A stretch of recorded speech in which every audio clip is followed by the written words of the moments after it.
ഗുരുവായൂർ ക്ഷേത്ര നടയിലെത്തിയാൽ ഒരു കുഞ്ഞിനെയും കൊണ്ട് മുല്ലപ്പൂ വിൽക്കുന്ന അമ്മയെ നമുക്ക് കാണാം. ഇങ്ങനെ ഒരു കുഞ്ഞിനെ കൊണ്ടുവന്ന് മുല്ലപ്പൂ വിൽക്കാനായുള്ള ഒരു ജീവിത സാഹചര്യം അതെന്താണ് എന്നുള്ളത് നമ്മൾ അന്വേഷിച്ചപ്പോൾ ഒരുപാട് ദുരിത കഥയുണ്ട് അവർക്ക് പറയാനായി. അതുകൊണ്ടാണ് ഇത്രയും ചെറിയ കുഞ്ഞിനെയും കൊണ്ട് അവർ ഈ കണ്ണൻ്റെ നടയിൽ എത്തിയിരിക്കുന്നത്. ധന്യ എന്ന ഈ അമ്മ എന്നും ഒരു പോരാളിയാണ്.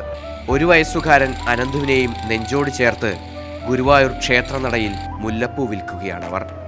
ജീവിതത്തിൽ വലിയ കാര്യങ്ങൾ നേടാനല്ല പടപൊരുന്നത്, സ്വന്തം കുടുംബം പട്ടിണി കിടക്കാതിരിക്കാനാണ്.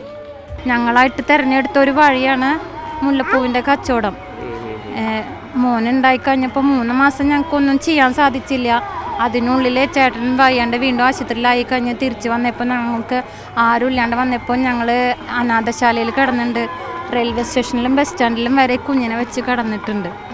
പിന്നെയാണ് നമുക്ക് ഇങ്ങനെ വീണ്ടും ഈ കച്ചവടം തുടങ്ങാൻ ഓരോരുത്തർ സഹായിച്ചു.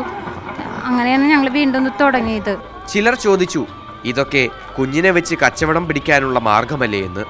അവരോട് ഈ അമ്മയ്ക്ക് ചിലത് പറയാനുണ്ട്.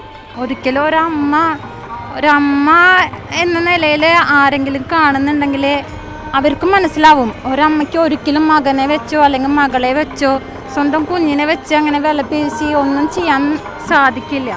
എൻ്റെ സാഹചര്യങ്ങൾ മൂലമാണ് എനിക്ക് അങ്ങനെ മോനെ കൊണ്ടുവരേണ്ടി വരുന്നത്. ഞങ്ങൾക്ക് 2 പേർക്കും അതിൽ അതിയായ വിഷമമുണ്ട്. വീട്ടിലേ ഇല്ല, മോനെ നോക്കാനായിട്ട് ആരുമില്ല. ഞങ്ങളുടെ കൂടെ ചേട്ടൻ്റെ അമ്മ ഉണ്ട്. പക്ഷേ അമ്മ പറഞ്ഞു കഴിഞ്ഞാൽ ഒരു ഭാഗം കുഴഞ്ഞു കിടക്കണ ഒരു അമ്മയാണ്. കാലുകൊണ്ട് ഇങ്ങനെ വലിച്ച് നടക്കാൻ പറ്റുള്ളൂ. അമ്മയുടെ കാര്യം തന്നെ അമ്മയ്ക്ക് ശരിക്കും നോക്കാനോ ഒന്നും പറ്റില്ല. ആ അമ്മയുടെ അടുത്ത് ഈ കുഞ്ഞുവാവേനാക്കി വരിക എന്ന് പറയുന്നത് ഒരു മോശപ്പെട്ട ഒരു ഇതല്ലേ. മറ്റൊരു ജാതിയിൽപ്പെട്ട സനീഷിനെ വിവാഹം കഴിച്ചതോടെ വീട്ടുകാർ ധന്യയെ കൈയൊഴിഞ്ഞതാണ്. വിവാഹശേഷം സനീഷിന് ഹൃദ്രോഗം പിടിപെട്ടു. 2 ആൻജിയോപ്ലാസ്റ്റി കഴിഞ്ഞു. ഇപ്പോഴും ചികിത്സ തുടരുന്നു. ഞാനൊരു വയ്യാത്തൊരാളാണ്. എൻ്റെ ഭാര്യയും കുട്ടിയും അത്രയും ബുദ്ധിമുട്ടുണ്ട് എനിക്ക് വേണ്ടിയിട്ട്. ഒരു നേരത്തെ മരുന്ന് കഴിക്കാൻ പോലും ചില സമയത്ത് പൈസ കിട്ടാത്ത ബുദ്ധിമുട്ടുകളുണ്ട്. അതുകൊണ്ടാണ് എൻ്റെ കുട്ടീനെ പാതിരയ്ക്ക് ഞാൻ വെള്ളത്തിൽ മുക്കിയിട്ട കുടുംബകാരൻ്റെ അടുത്ത് ഭഗവാനുള്ള പൂവ് കൊടുക്കുമ്പോൾ അത് നല്ല സത്യസന്ധതയായിട്ട് കൊടുക്കണം എന്നുള്ള ആഗ്രഹം കൊണ്ടാണ് ഞങ്ങൾ അങ്ങനെ വരുന്നത്. ഇനി 2 ദിവസം കൂടി കഴിഞ്ഞാൽ ഇപ്പോഴത്തെ വാടക വീട്ടിൽ നിന്നും ഇറങ്ങണം.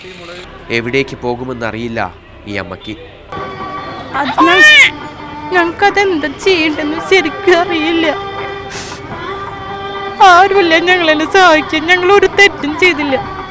സ്നേഹിച്ച് കല്യാണം കഴിച്ചെന്ന് മാത്രമേ ചെയ്തിട്ടുള്ളൂ. മനക്കരുത്തുകൊണ്ട് എത്ര നാളിങ്ങനെ മുന്നോട്ടു പോകാൻ കഴിയുമെന്നറിയില്ല. ജീവിതത്തോടുള്ള പോരാട്ടത്തിൽ തോറ്റുപോകാതിരിക്കട്ടെ ഈ അമ്മ. ഗുരുവായൂർ ക്ഷേത്രനടയിലെല്ലാം സമർപ്പിച്ചുകൊണ്ട് അവർ മുല്ലപ്പൂ കച്ചവടം തുടരുകയാണ്. ജീവിതം എങ്ങനെയാകുമെന്ന് അവർക്കിപ്പോഴും ഒരറിവുമില്ല. എന്തു വന്നാലും നേരിടാൻ തയ്യാറായി നിൽക്കുകയാണ് ഈ കുടുംബം. സുജി പട്ടാമിക്കൊപ്പം ഗുരുവായൂരിൽ നിന്ന് MS ലിഷോയ്, മാതൃഭൂമി ന്യൂസ്.